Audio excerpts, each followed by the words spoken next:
There's so much happening in travel, distribution, and hospitality from a technology perspective, from how things are changing, that this is an exciting industry. Welcome to the Turndown. I'm Nancy Huang, Director of Marcom at Cloudbeds and one of the producers of this podcast. As we wrap up the first season of the Turndown, we thought we would end it by flipping the script today and interviewing our host, Sebastien Leitner. So, for those of you who don't know Sebastien's our VP of Partnerships at Cloudbeds, and he is perhaps one of the most well-known people in this industry. I mean, seriously, you can go to any conference and just about everyone is waving hi or saying hello to Sebastien. He actually began his career working in hotels. He was a front office manager and a revenue manager, and he eventually moved over to Expedia into the exciting world of travel distribution, and he sort of stayed there ever since. He's been in Cloudbeds since 2017, heading up our partnership ecosystem, and he's also served as the president and board member at HEDNA, which is one of the leading industry associations for distribution. In short, he has had a long-time affinity and career in the hospitality space.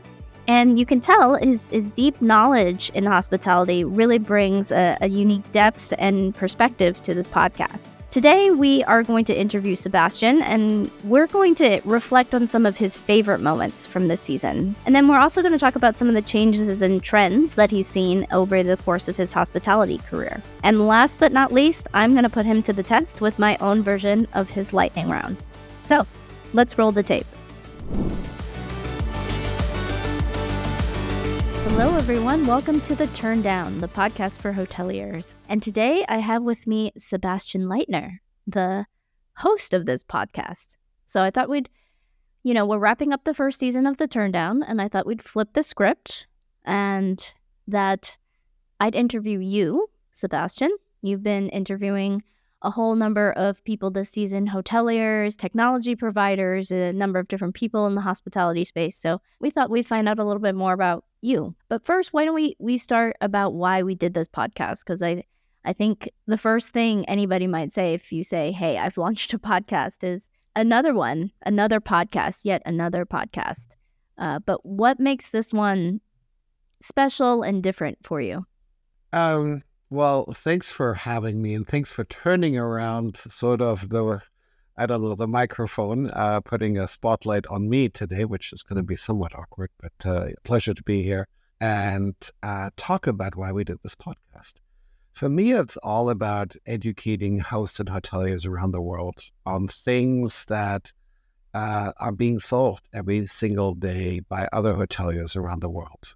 Chatbots is becoming a very successful platform with hosts and hoteliers around the world utilizing our software.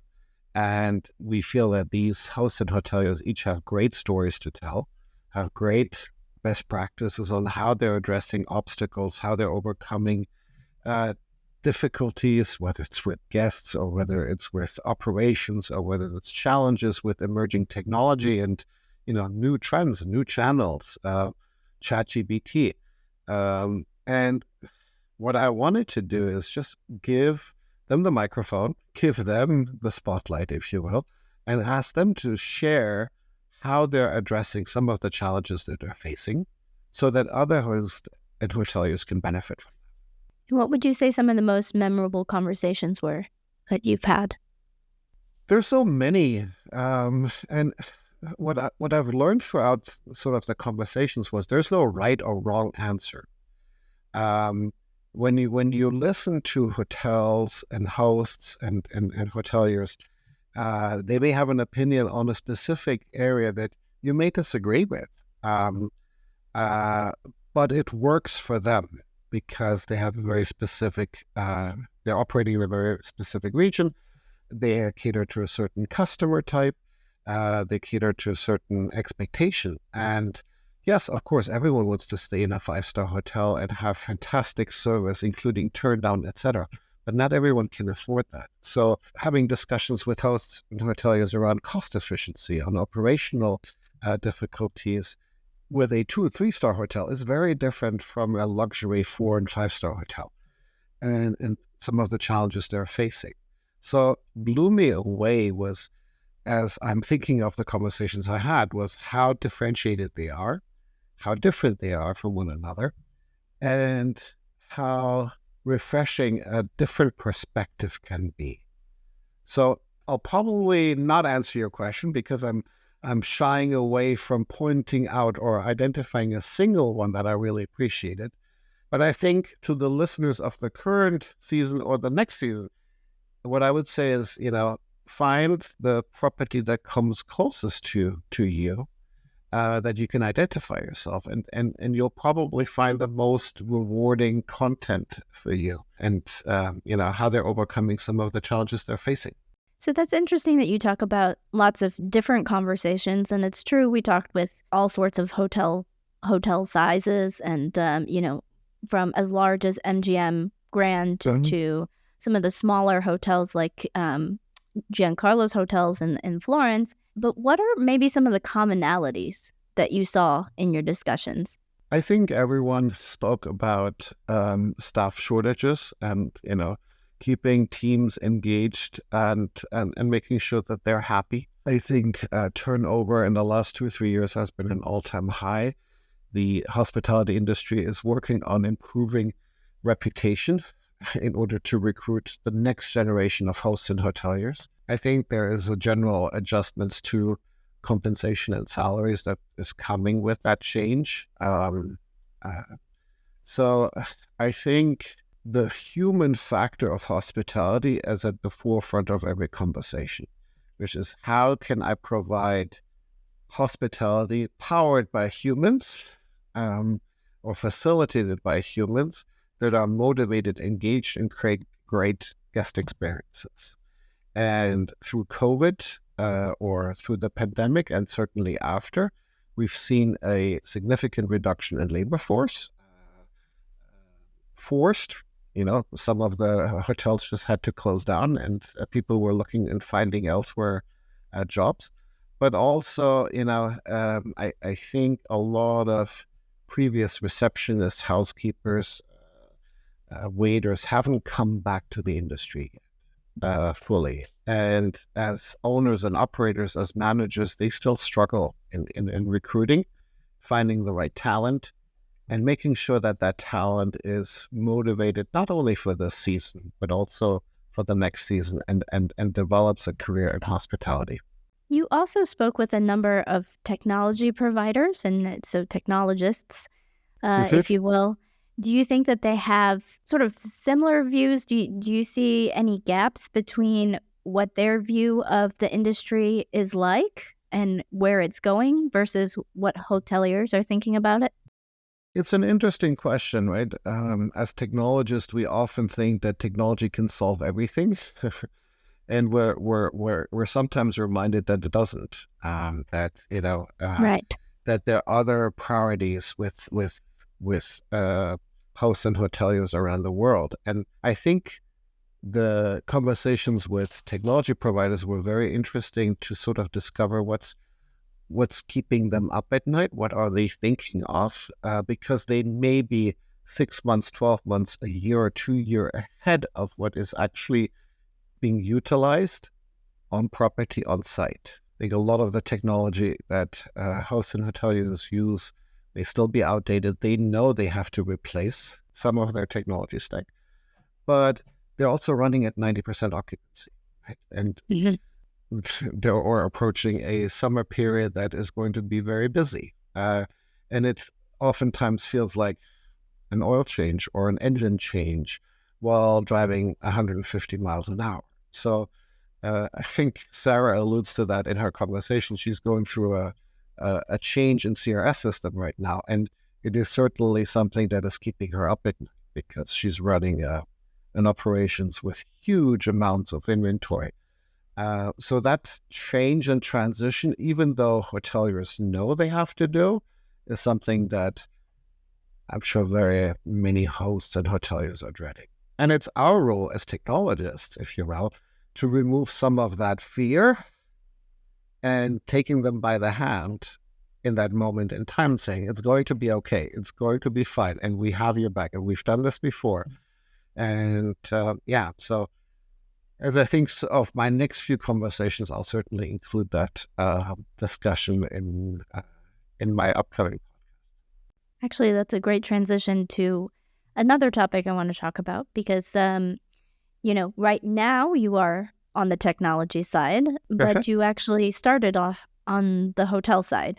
So tell us a little bit about your background and how you came into cloud beds and into this world of technology from the world of hospitality. Yeah, I think my parents reminded me early on when I was 5 or 10 years old that I always wanted to be a hotel manager at some point. I was traveling with them through France and we saw chateaus. I was like, oh, I'm going to turn this into a hotel. Little did I know that this is going to be a massive job. So, true to my commitment at the age of 8, 9, or 10, whichever age it was, I pursued a career in hospitality. Right, I worked in various hotels. I started off on a hotel management program with Le Méridien Hotels, and then moved up on the ladder. And I was close to becoming general manager at some point, right? But then I found my second passion, which is technology. So when Expedia approached me, and at that point, I was in Berlin. I was a rooms division for 316 rooms, 5-star hotel. It was great, but I was on a fast track to become a general manager. I think I had a contract at some point for an assistant GM position in Asia. But then you made the jump. And I made the jump. And Expedia said, hey, here's a tech company that wants to sell travel, that wants to, I guess, revolutionize travel, becoming a fantastic retailer. And so I joined them. And then not only did I do market management with Expedia, I also went much more further down the technology and ran connectivity for lodging systems in various roles, from account management to product to, I guess, distribution accounts, which was a commercial relationships with technology providers. So that's how I discovered Cloudbits and eventually ended up with Cloudbits. Yeah, that's quite the journey. I don't know that I know that many young kids that know they want to be hotel managers at 8 or 9 years old. That's actually quite unique. Well, to be honest, I wanted to actually be the chef of the hotel restaurant. I wanted to cook. Okay. And I spent 6 months in the kitchen. I was like, wow, I raised my hat. I love cooking personally, but I don't think I could do this full time because I would lose.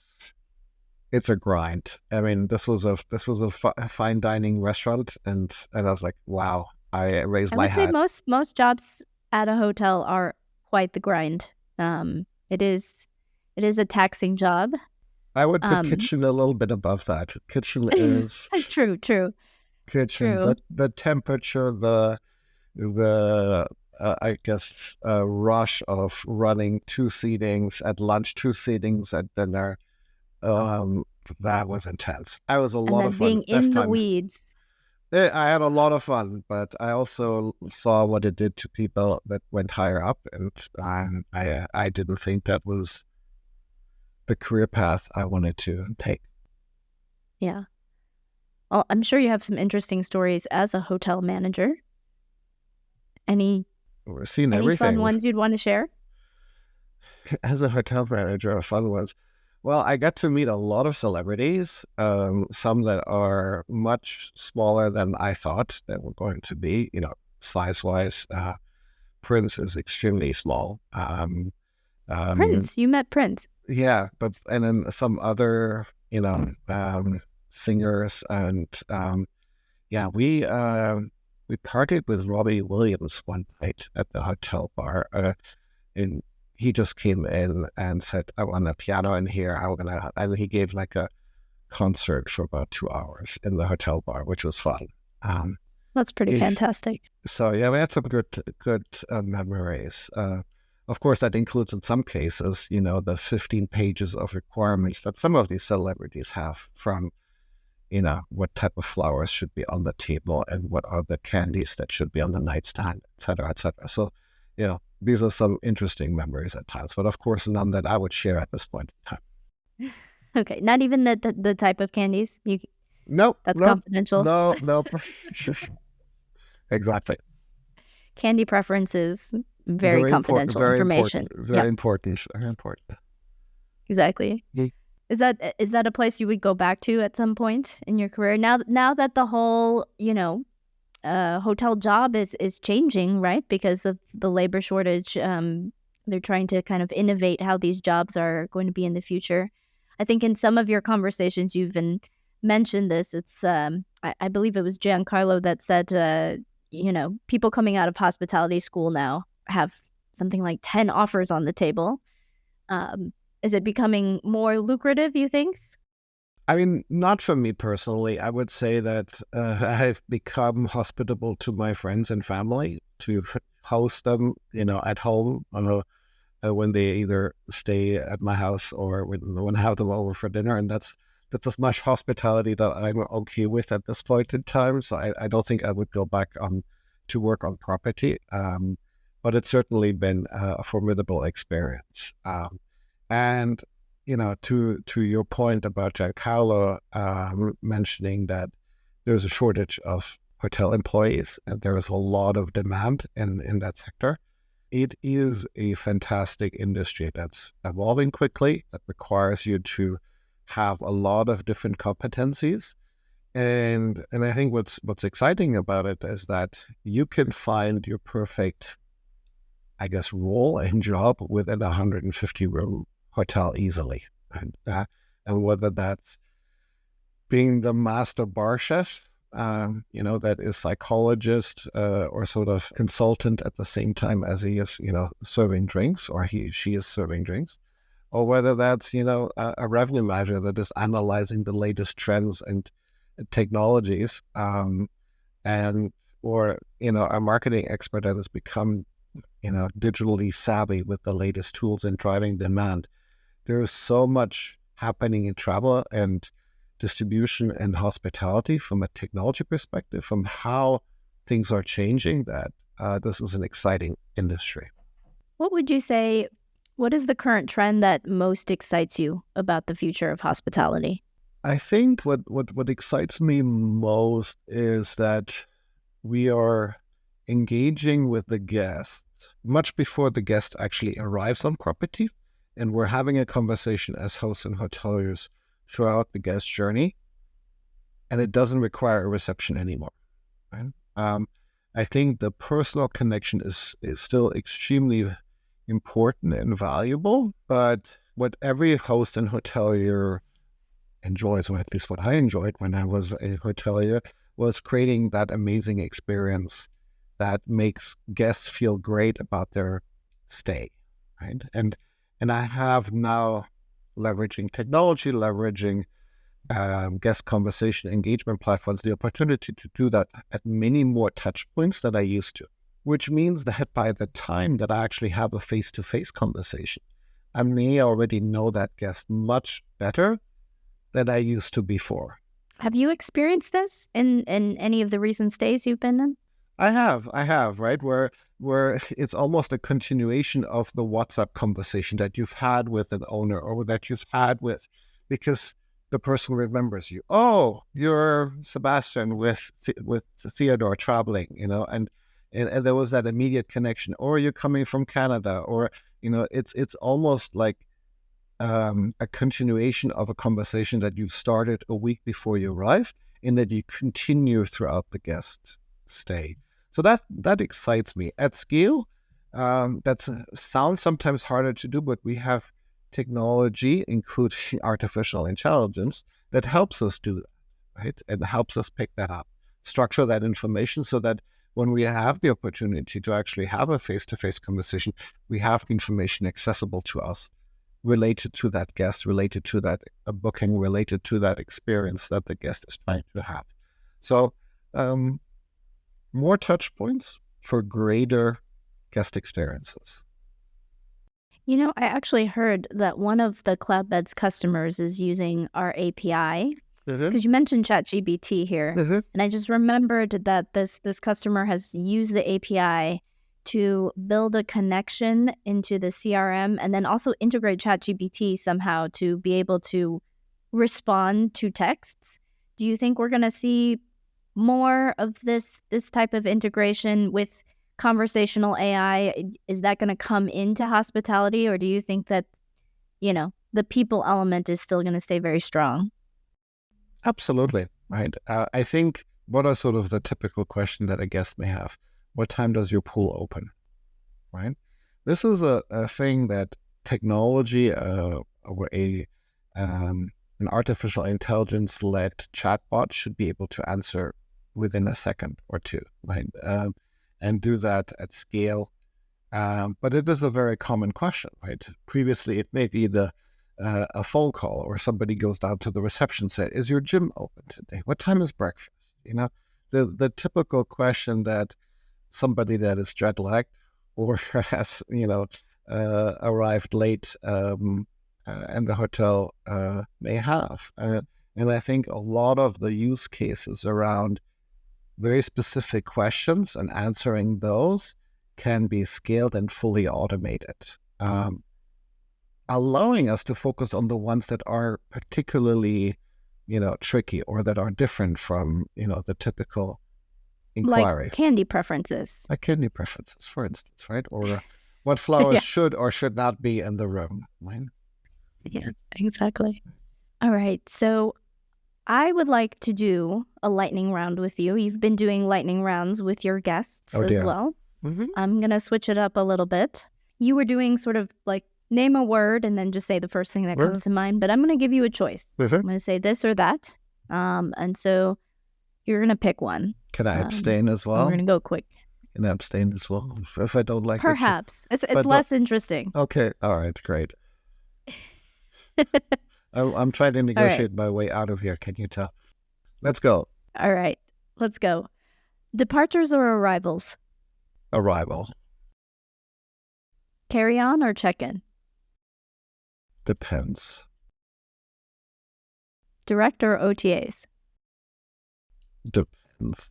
If a hotel and host has a great website with a simple booking engine that I can actually do as effectively a reservation as I can on Booking.com, Expedia, I'm very happy to book direct, and I would always book direct.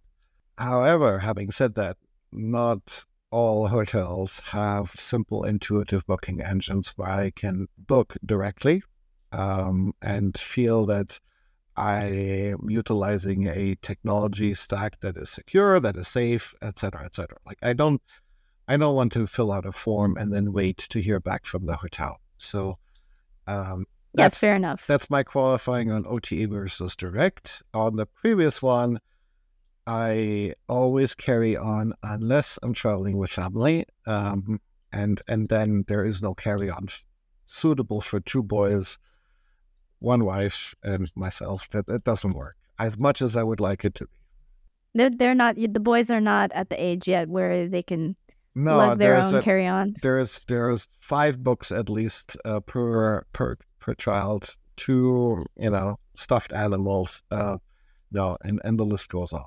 Right? And you have a carry-on for a set of change, right? But that's on top of that. And I'm sure you can appreciate that you have children of your own. Oh yeah. No, there wouldn't be no way I could do carry-ons. Correct. So you have a carry-on. 2 small children I have. You have a carry-on, but it's not your luggage, right? Like you have everything. This was just for the time you spent at the airport. You were having a carry-on conversation with a guest this season, and I remember this conversation distinctly because then later on in my Instagram, and I don't know if there's any iPhone listening or not, but I was advertised a carry-on that had like a kid seat attached to it. Nice. So you could just sit the kid on the carry-on and then push them through the airport. Nice. But I digress. But going back, vacation rental or hotel? I think that conversation, in my opinion, is completely obsolete. It is all about the product. It's the location. It is where am I traveling? Why am I traveling? Is much more important than is it a hotel? Is it a vacation rental? And maybe it could be both. Correct. But I think if anything has happened is we've made staying in a vacation rental over the last decade lots more accessible and easier, right? Even for short-term stays, making it a viable option to include in your, choices. So I disagree with Sarah. The walls between them. I would stay in a vacation rental if it is the best option given proximity, budget, and purpose of stay. Exactly. Okay, moving on. Mhm. Instagram or TikTok? TikTok. You're going TikTok. I'm going Are TikTok. you on TikTok? I'm spending more time. I don't spend any time on Instagram. I never understood it. I'm sorry. I should probably get a coaching session from somebody in the marketing organization. I just don't get it.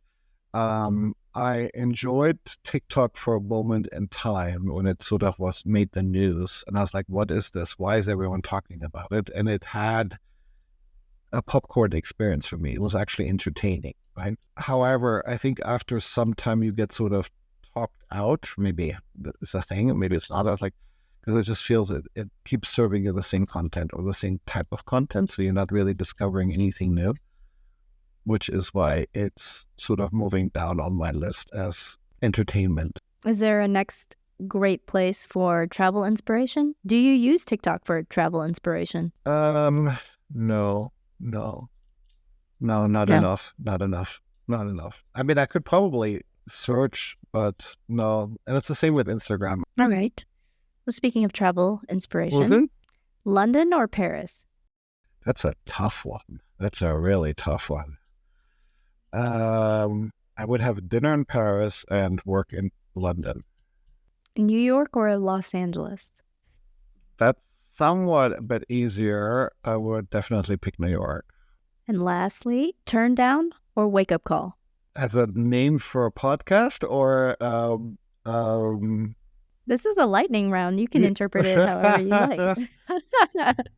I do appreciate a hotel that offers turn-down service for sure. I don't think the old school wake-up call is current anymore, right? I think we have too many devices. Although, I've stayed in hotels where you get your personal phone call. You actually answer the phone and there's somebody talking to you, and it's not a recording.